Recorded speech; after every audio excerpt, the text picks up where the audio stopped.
Bonjour à tous. Alors, on va aujourd'hui parler, suite à la vidéo précédente qui était sur le mélangeur de couches pour vous aider à la retouche de la photo. On m'a aussi demandé en fait de vous expliquer comment on fait une courbe solaire, tout simplement pour vous aider aussi à retravailler votre peau, à retravailler votre retouche. Et donc, on va se servir de l'outil qu'il faut pour arriver à avoir ce résultat-là, qui est une courbe solaire qu'on associe bien souvent, et pour mon cas à 80% des cas, à un calque de mélangeur de couches justement pour avoir cet effet noir et blanc.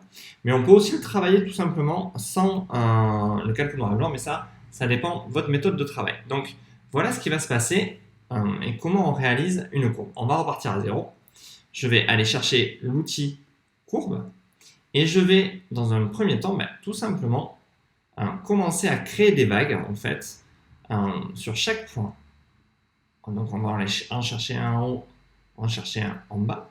On va aller en rechercher un, et on va en remonter celui au milieu. Vous pouvez tout simplement voir à quel endroit vous voulez situer. Il faut que quelque part vous alliez chercher un petit peu tous les points pour pouvoir avoir une véritable courbe qui corresponde. Ne pas hésiter, voilà, n'hésitez pas à positionner vos points comme il faut. N'hésitez pas, voilà, à venir bien chercher vos points pour que la courbe soit tout simplement relativement parfaite.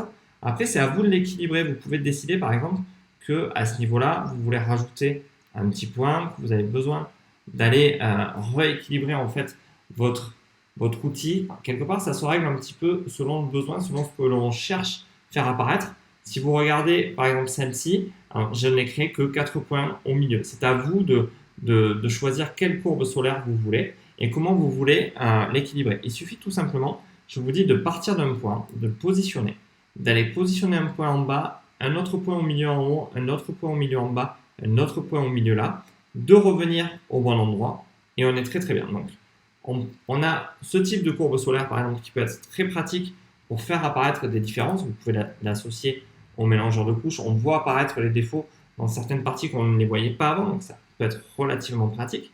Vous pouvez rééquilibrer votre courbe solaire de manière relativement pratique. Voilà, là. Ça en donne une autre en fait qui va vous permettre de retravailler les défauts et ainsi de suite. En fait, c'est à vous de savoir équilibrer quelque part vos courbes solaires. Vous voyez là, il y a plus de points.